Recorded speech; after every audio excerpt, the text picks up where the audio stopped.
துவா செய்யுங்க, துவா செய்யுங்க. அம்மாடியோ மக்காவுக்கு போறீங்க, மதீனாவுக்கு போறீங்க, என்ன செய்யுங்க சொன்னாங்களா இல்லையா? எல்லாரும் சொல்லிதானே அனுப்புனாங்க. ஏன்? இந்த பூமியில கேட்கிற துவாக்கள் ஏற்றுக்கொள்ளப்படும், இந்த பூமியில கேட்கிற துவாக்கள் கபூலாகப்படும்.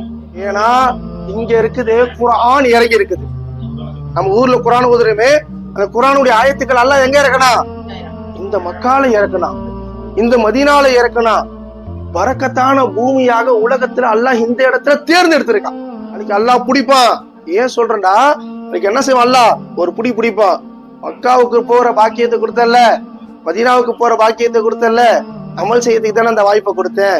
வீணாக்கிட்டியப்பா, வீணாக்கிட்டியப்பா. அல்லாஹுடைய புடி இருக்குது, அது கடுமையான புடி.